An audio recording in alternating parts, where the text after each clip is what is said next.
درود شنوندگان عزیز، شرح مختصر خبرهای این ساعته تاجیکستان و جهان را روی موج رادیو ماجر میشنوید. امروز 21 می 2020 سال است.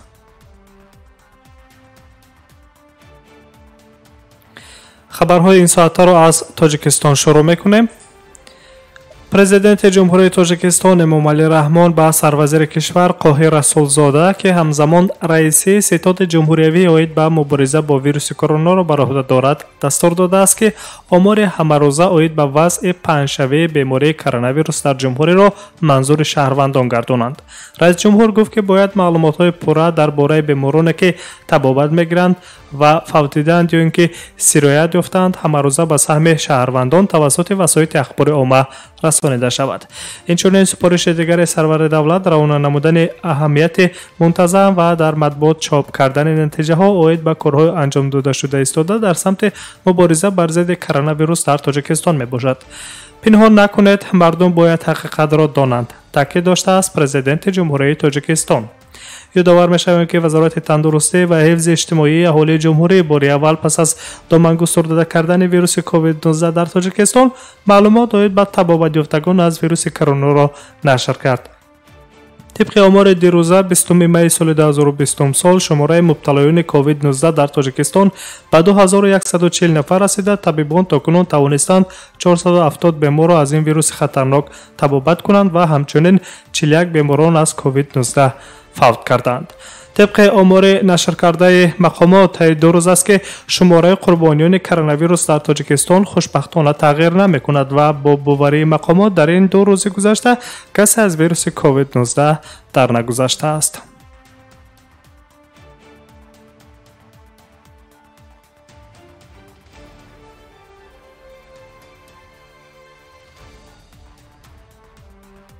خبرهای روز را مستقیما ادامه می دهیم.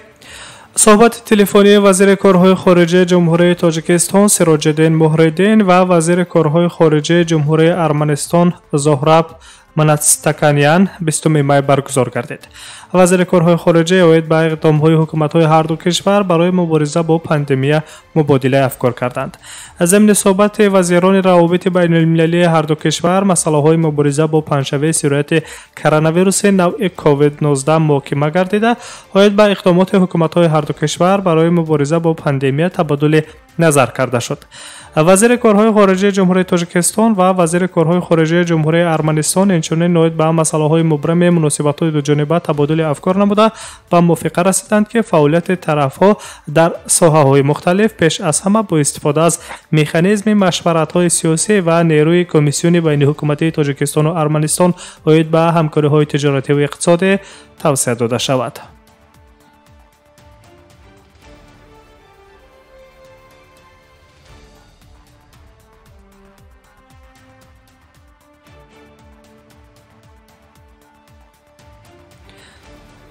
در نظر است که تا آخر هفته روان دومین آزمایشگاه ویروسولوژی در تاجیکستان به کار درآورده شده در آن سنجش‌ها برای کرونا ویروس گذرانیده می شود. اطلاع می دهد دفتر مطبوعات مقامات اجرایی محلی حاکمیت دولتی ولایت سوخت.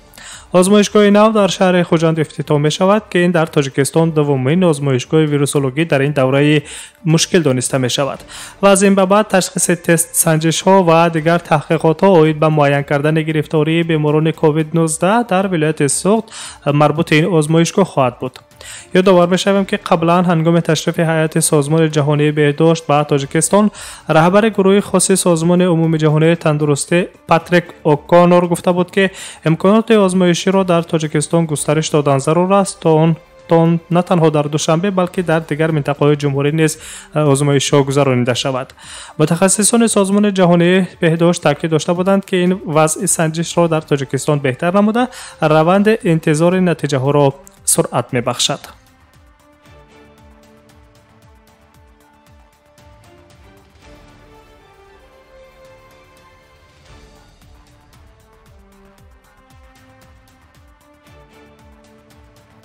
شما تحولات این ساعت تاجیکستان و جهان را مستقیما شنیده استاده اید و از دوشنبه به ژاپن می رویم. دادستان شهر توکیوی دولت ژاپن خیرامو کروکاوا استعفای خود را اعلام کرد. سبب استعفای سرپرکرور شهر توکیو در ویران کردن حالت کرانتینی گفته می شود. طبع رسانه ها خبر می دهند سردادستان پایتخت دولت ژاپن در دوره کرانتینی 2 مرتبه قاعده های جاری شده را ویران کرده به خانه یک دوستش که روزنامه‌نگار مجله سانکی می باشد رفته است. اکثریت ساکنان پایتخت ژاپن در شبکه‌های اجتماعی رفتار دادستان شهر توکیو را به شدت تنقید کرده نوشتند که پروکورور که خود نظارتگر اجرای طلبات قانون است چرا که قاعده‌های جاری شده را نادیده می‌گیرد. در پاسخ کاربران شبکه‌های اجتماعی سرپرکرور شهر توکیو جواب نوشت که تنها 2 مرتبه به خانه دوستم بهر بازی شاهمات رفتم و این هم از مجبوری بود چون در خانه تنها دلگیر شدم و خواستم با دوستم نشسته شاهمات بازی کنم و کمی هم باشد اندوه را از دل بیرون کنم. نوشته بود پروکورور شهر توکیو.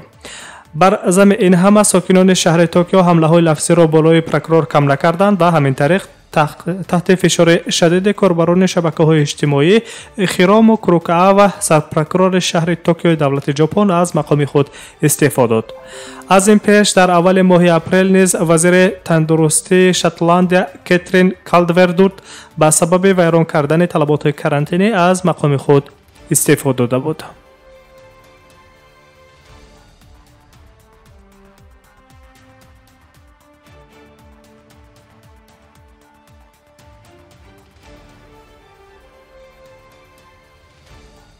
ادامه خبرهای این ساعته روز را شما مستقیما میشنوید. مقامات روسیه با ترتیب جدول نو یک چند پروازهای نوی چارتری را به نقشه گرفتند که طبق آن باید از تاجیکستان نیز شهروندان روسیه برگردانیده شود. خبر می‌دهد وزارت علاقه روسیه در صفحه تلگرامی خود. پروازها در دوره برگردانیدن شهروندان روسیه از خارج که در رابطه با پاندمی کرونا ویروس نمی‌توانستند به روسیه برگردند می‌شود.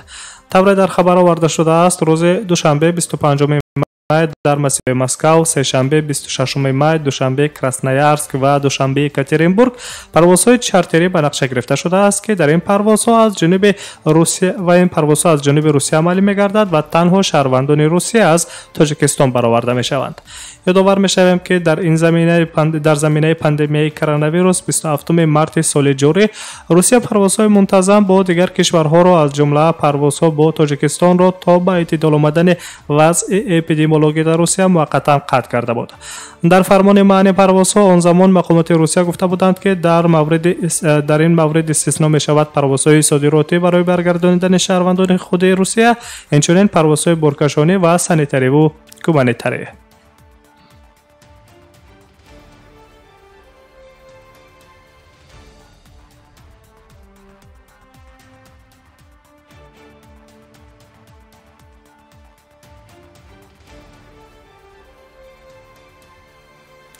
در سراسر جهان شماره گرفتاران سرایت نو کرونا ویروس از مرز 5 میلیون نفر گذشت. این معلومات را دانشگاه جان هاپکینس امور جهانی را در رجای واقعی جمع آوری می‌کند پخش کرده می‌نویسد مدوزا. شماره از همه سرایت یافته ها از کرونا ویروس زیاده از 1.5 میلیون نفر در ایالات متحده آمریکا به قید گرفته شده است. از روی گرفتار شوی به کووید 19 در جهان جای دوم را روسیه اشغال می‌کند که در این کشور زیاده از 308,000 نفر حالت سرایت‌یابی تصدیق کرونا ویروس را پیدا گردیده است. بعد از روسیه در جای سوم برزیل قرار دارد که در این کشور باشد 290,000 نفر به کووید 19 گرفتار شدند.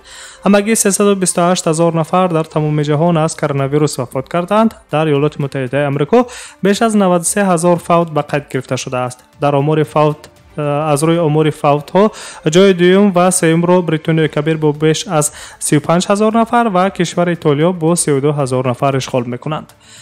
تقریباً 1.9 میلیون نفر بیماران آلوده با کووید 19 تاکنون شفا یافتند. در روسیه رسما کمتر از 3000 نفر فوت از کرونا ویروس به قید گرفته شده و بیش از 85,000 نفر شفا یافتند.